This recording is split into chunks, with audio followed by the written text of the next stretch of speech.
On this week's show, we intro Hutchi to Foxcatcher Intel and Pandora's Fox. Couple in the hen house that we're keen on, especially a 2-year-old. A doghouse, one horse in particular, is going in there, and I don't think we want to be with it ever again. In the Fox's Den, a couple of horses we like that I think you can follow with a bit of confidence. A couple off Broadway. And then I asked Hutchi about a couple of other things going on in his life. Let's open up Pandora's Fox.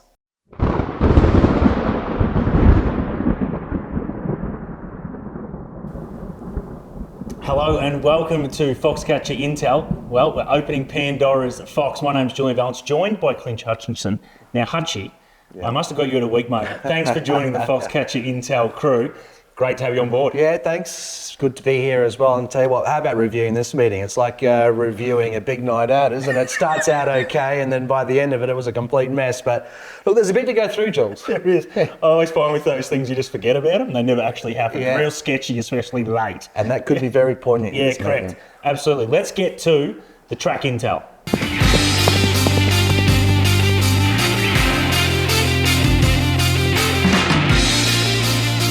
As you said, let's look at this meeting because it does get real sketchy really late here. So Flemington out 3 metres the entire circuit. We start on a soft 6. We get the downgrade to a soft 7 after race 4. And then after race 7, we get the downgrade to a heavy 8. Also, you've got to throw in the other factor. There was a 35 to 45 or 25 to 35 kilometre westerly wind, headwind into the home straight. And from an Intel point of view, I'll start with the straight. These times are just nowhere near standard times, whether you cut them down as a soft or a heavy, especially that last race, which we'll dissect a little bit later.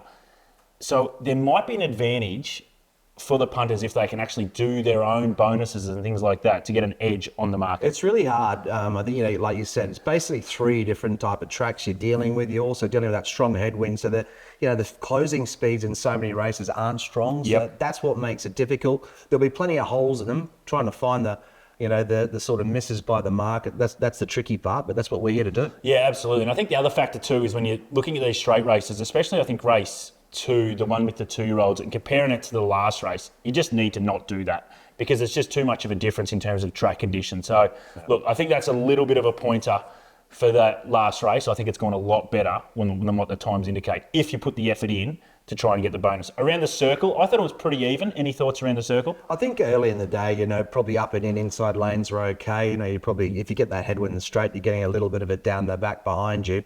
One of those races, which we'll speak about in a moment, one enormous, almost a bit too good to be true. You sort of have to have another look, but that's a zebra, of course. But I think the track was playing okay. It certainly changed, but like I said, it's just sort of how you mark it early in the day. Yeah, absolutely. Let's get to the hen house.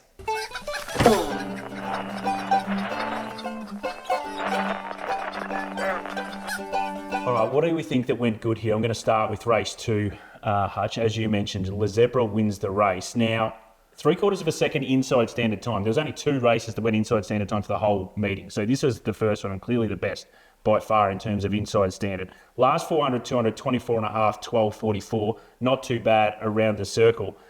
It was 4th up, but offer led up 1,600, then to 1,700, D lane stuck. It made a mess of them though, didn't it? 5 lengths winning margin. Yeah. Travelled and, just put them away with ease. It was some sort of performance. And it's rated through the roof. You have to look at it and go, do we trust this number? It's way above anything it's done before in the past. Can it repeat that? I'm not sure. How much do we trust that number given the conditions were probably as good as they were all day? Yes. He did chase a hot speed.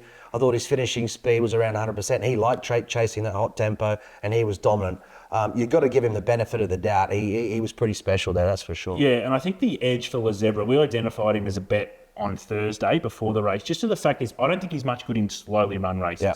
So he was in behind them, and then when he was asked to sprint when he got the run, he didn't really accelerate. He's a high rolling type of horse, so I think you need high tempo. That doesn't always happen in races. So he's going to be a really interesting one to find next start, and I think they're actually going to go to a bit of a break and then have a crack at the spring, which is interesting because I just don't know if he's going to be able to make that quantum leap that you have to do, but he's put a big number out there, so it's going to be interesting to see. It was a frightening number, actually. Yeah. Is he that good? Yeah, correct. And there's also someone in the crowd that was wearing the zebra too, so I think that's good for the fans as well. Let's keep him winning. Might get that bloke on the show. Yeah. He might be really interesting. Let's get to the other race that I thought was the hen house, and it was race 3. So again, early in the day, so you've got to have some impact there. But it was first settler. So outside standard, as we said, everything up the straight, just not going to break standard time at all. Third of a second outside standard time. Here's where I stamped it. 23.11, 11.96. Best last 400, 200 of the day by far. And I reckon there's a little bit more merit in this race, Hutch, the fact that it faced that breeze all entire up the straight. It did. If you like the winner, though, you had the light landmarks run. That was enormous. Badly held up. He was very strong. I think, peeled about half a second off the winner in terms of the last 400. So he's really hit the line well, landmark. And with a better luck in running, I think he wins. I think he should have won. Yeah, I think he absolutely should have. But here's the thing that I reckon is really interesting for the punters out there to try and get their head around is we knew that you needed cover. And Landmark was ducking and diving for cover all the way through, whereas First Settler just sat out there and copped that 35 to 45 kilometre breeze. If Landmark, you reverse the positions in run, does Landmark really be able to hold on like that? I think it's going to be interesting for the next start for Landmark, probably, who won't go because First Settler, they're going to have a crack. Yeah, it's an interesting point. I mean, personally, in headwinds, I like them leading into it. Yep. I think it's twice as hard. You chase, you peel off their backs. It's harder to make ground with that factor against you. A lot of people think you want cover in the headwind. I'm the opposite. I generally like them up there rolling. Yeah, that's good. It's a good point. I suppose because when they pull out, bang, it's going to hit them really quickly, isn't it? Whereas at least they're rolling. That's a really good, interesting point from Hutchi. The other third hen house, not a race, but a Fox Factor we mentioned on Thursday on the Jules and JJ show, was on wet tracks, especially this time of the year, apprentices claiming under the minimum. And they hit 4 times at Morphettville Parks, 2 times at Morphettville Parks, and 2 times, obviously, at Flemington. So, look, there's plenty of edges in the game, plenty of variables to have to work with. But the wet track edge, and this one in particular, the market does seem to gravitate towards. And sometimes you can get some good prices. And Mr. Exclusive was one of them. Yeah. It's gone around the 30s. So, it's definitely a factor you have to keep in mind. But there are a billion of them. But on those wet tracks, that's one to keep an eye on. She got the suspension out of it, but that said, she's a talent. Yeah, and absolutely. Some of these kids riding around, they get around light with the weights like you mentioned. At this time of year, it is gold. You just have to upgrade them, and weight's not for everybody. But I can tell you, at this time of year, you want to probably give it due consideration. Yeah, she rides with confidence too, doesn't she? She's like, Plenty of swagger. Yeah, correct. A bit like yourself, a bit of swagger. Oh yeah, none about that. It's fading. I can assure you of that much. All right, let's get to the doghouse. All right, so just a race that we're not that keen on in particular, Hutch, and it's race 1 for me. So Red Aces wins the race. Now, it gets first use, so it's the best possible track that we were at on Saturday. 1 second outside standard time, 24.67, 12.72, last 400, 200, so it doesn't really stack up there either. Now, I know they're young horses, and they're getting to 1,800 for the first time. There wasn't many margins there. This horse is $15 for the VRC Derby, Hutch. It's 4th pick. I just think it's got a lot to do, and that's a race that I don't want to be with going forward. No, and generally this race can, they follow them out of this race in terms of those early markets, and it just doesn't deliver. Yeah. I mean, that's the bottom line. Sort of looked at the numbers that he put up, and he's a long way off where he needs to be, I think, to be competitive, or put up a figure of winning a derby at least sort of 4 or 5 lengths, and that's being conservative. So I would have thought you'd want to see him again. Look, the better run of the race was probably the runner-up, but I think the whole race as a collective is a bit of a query. Yeah, and I think while we're identifying the doghouse is that next start, you've got these races that are coming from Flemington, and they might go back to midweek or something like that. The market will probably have them single figures. I think you can probably bin the race and try and look for a different form line. One's from the provincial. If you win a maiden and bust the cock, I think it's going to be just as good as what's happening. It could well prove to be. I mean, the little tricky part about that is we're talking about horses that he's only having his second start. He's progressive and he's in a good camp. Yeah, so that's the positive there for that horse as well. All right, the other thing that goes into the doghouse here, it's not a race. This is a Pacific horse here. Legio 10, Hutch. I want to get your thoughts on it. So on Saturday, in a pretty hot race, goes $4.80 into $3.50. It was 4th up. It put this massive number up this time last year in June at Flemington. Huge ranking race. Since then, it just hasn't been really able to deliver. I think it's had 1 win maybe up in Sydney. So let's look at the record, and I want to get your thoughts on the horse and what we do with it next start. 17 starts, 4 wins. Okay, so that's not too bad, but here's the kicker for me.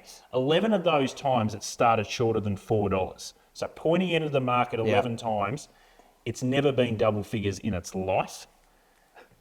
What are we doing with it next start? Because next start's at fifth up, and I tell you, it's going to start some $5 Well, again. if it does, bring it on, because you'll be betting against it all day long. It had a great trip the other day. There were no excuses. Tracked home rule in the run. Didn't put up much of a number again, like you said. I went back and I thought, well, what would you do with Legio 10 if it was yours? Look, you mentioned 4 wins. 3 of them have been 1,100. Yep. I know he's won over 1,300. I'm starting to wonder now, do they need to come back to 1,100? Maybe that's the answer. It certainly wasn't the track condition. It certainly is another factors. Like you said, there's that one performance that's out of the box. We hope that it comes up short again, because we'd be more than happy to bet against it. It's taking up way too much market percentage. And if it goes against a similar field, you couldn't mark it any shorter than about $8 next time. Yeah, and it just seems, the market seems to continually want to gravitate it just off that one big stamp. And this is the key, that sometimes it's great to be against the market. Yeah. Because you think, well, it's just continually not being able to do it. Yes, it did it one day. I don't think it's going to do it again. No. And if it does, well done to it. Yeah. But you're probably going to make enough money out of it when it doesn't do it. And it's going to be kept relatively safe. It hasn't been beaten a big margin, but the point is, it had its chance. Absolutely. Let's now hit the hits and misses. All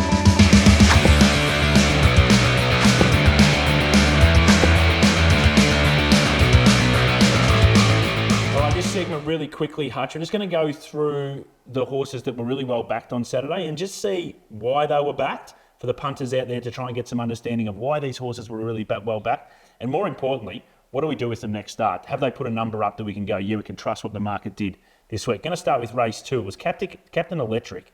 $23 into $8. Now, that was off a Moe maiden win. The key factor here, that was on a wet track.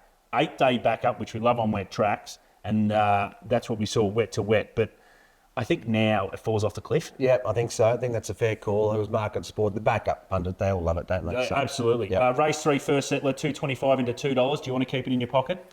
Yeah, but I wouldn't be taking too short a price. I reckon Landmark can beat it if they face up next time. This one was really well backed, especially at the death. Race 4, Arcana, $3.10 into $2.50. Put another one on the board. Stick with. Yeah. I think this horse is going really well. Good tempo, closed well. Horse is flying. You spoke about the fact around the circle you probably needed to be on speed. It was the one that sort of defied that, didn't it? And it won impressively. I loved this last 100. Yeah, it was the best part of the race. Terrific performance. Yeah, absolutely. Race 5, Eugenius, 8 into $5.50. I think that was only fair. I don't know if I'd want to be following that. Your boyfriend, race 6, number 9, Legio 10, $4.80 into $3.50. Well, let's hope he goes out $3 or $4 again. Could be an opportunity. This was an interesting one, because I was on this horse, Hutch, race 8, Cadmus, and really good support for it. $4 into $2.80. I thought it was only plain. Oh, I can't work that horse out. Yeah. I seem to be against him when he wins, and the opposite. So the talent's there. I just don't know.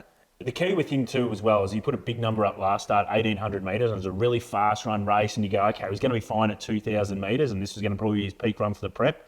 It didn't happen. No. I'm worried about him going forward. Yep. And in the last, I'm going to talk about this last a little bit, because you had one in it as well, Hutch, and we'll get to that horse a little bit later. But Mancier, this is a really good betting race, and yours was well backed early doors, but this one as well. Mancier, same camp, $8.50 into $5.50. It won first up at Sale, I think it was, on a really heavy track. And I think that was when this track got downgraded to heavy, the last 15 minutes. They wanted it to be that was the key point. I think, the track being where it was, where he was drawn as well, was out wide, and the conditions, they knew it was a heavy track there. And I know Nick himself thought that if under those conditions, the horse could run a big race. So punters were thinking alike. All right. Let's now get to In the Fox's Den. All right, it's our black bookers to look that we can probably try and make some money going forward here, Hutch. I want you to kick off. What do you got for me? Because it was a tough day, so we're not going to come with 4 or 5 for a day like Saturday. You've come with 1. I've come with 1, and it's later in the day. Big Me, of course, which is the horse that we're involved with. Look, I thought it was a great run first up, actually. The conditions probably weren't ideal. A little bit of conditioning late probably was quite telling. He chased that hot tempo. Wheels were spinning a bit at a key stage, but that last 50 just tired. It was a great first up run. I think overall, like you said, don't be too taken with the overall time given the conditions at this stage. He's going to improve a lot on that run. He's going to back up in a couple of weeks, either 11 or 1,200 down the straight at Flemington, and he will be very hard to beat. All right, that's big me from Hutch. I'm going same race as well. We need a heavy track, as mentioned, but I think Mancier third up. I want to get this horse probably third up, and that's about it, and then I think we might fall off the cliff. I think we find a heavy track. He's in the right camp. I think he really works this horse out. I think it'll run really well. I've got 2 from off-Broadway here, Hutch. Right. So, Ballarat Synthetic last week, punters. There was a horse called Miss Toronado, 2-year-old filly, absolutely annihilated the clock. It's not in a fashionable camp. I reckon we might get a price next up, but also follow the race. I think it was positive. And at Pakenham Synthetic, overall time, absolutely cactus here. A horse called Maladesh, won on debut. Last 400, 200 was absolutely mind-blowing. 22, 4, 5, 11, 1, 6. Best by about 3/4 of a second. They don't get to do that too much. No. So again, 3-year-old Maladesh and Miss Toronado, your big me, I'm Mancier. That was in the Fox's den.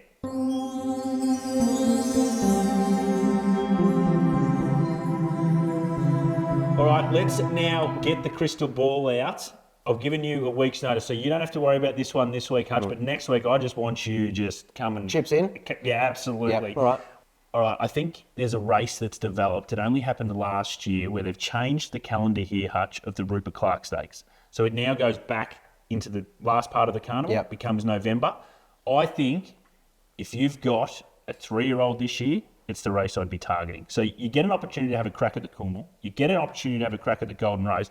And I think these 2-year-olds right now, which are about to be 3-year-olds, are going to be a really good crop. Your Storm Boys, your Broadsidings. I think there's plenty more that I haven't even mentioned. And I think then they all can't win the races. They all can't win at Guineas. They all can't win at Cornwall. I think if some of them just lower their eyes, as they say in footy, I reckon the Rupert Clarke Stakes is going to be the race from because they're going to be on the min. Well, look, I think at that 1400 level, probably at that stage as well, there's actually not that much depth. You know, you got the sort of bright sides and Pride of Jennings early in the preparation. It'll be targeting those miles 100%. potentially. But outside of that, there's a void. Yep. So I think that younger generation, you might be onto something, Yeah, Jules. we might be onto something. So that's what we're doing for the Foxtures this week. All right, Hutch. Now, usually in this segment, I just sit here and talk to you about your football team and how it's going. But you wrote that into the contract that we weren't allowed to talk about that. It'll be a very brief discussion. Until your team made the finals, and by the time that happens, I'll be brown bread. So what I'm going to go with here is I want you to take the punters through your insight into Big Me running on Saturday. And what other processes you thought? Because the horse was rated 67. At any stage do you think easy kill in the country?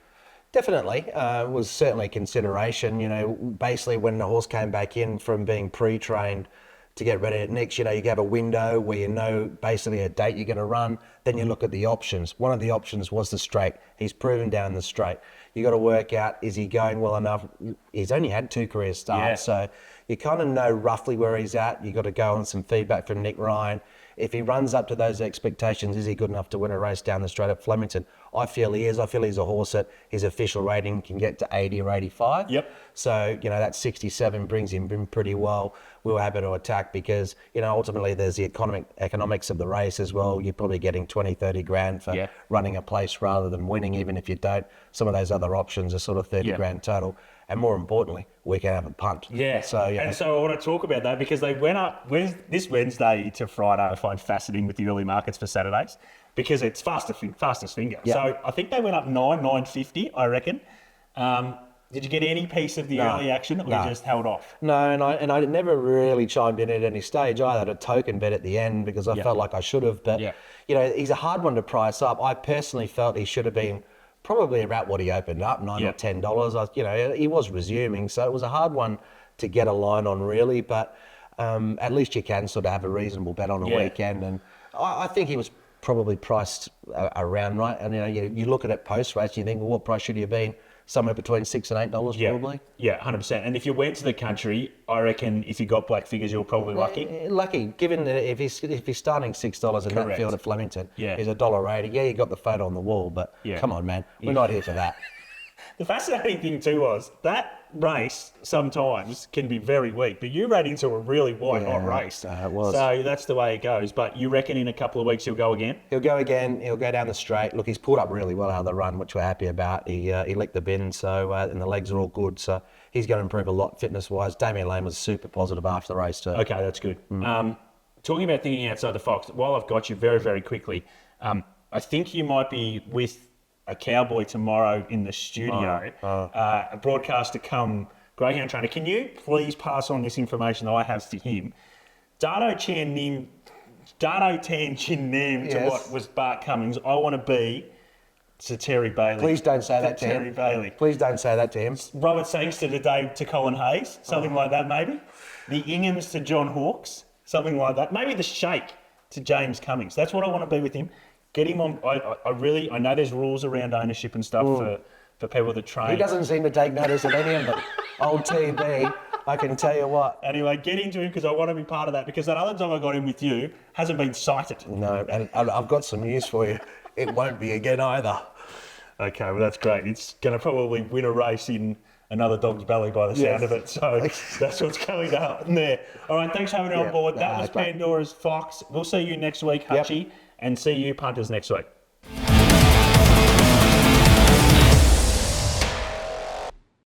What's gambling really costing you? For free and confidential support, call the number on the screen or visit the website.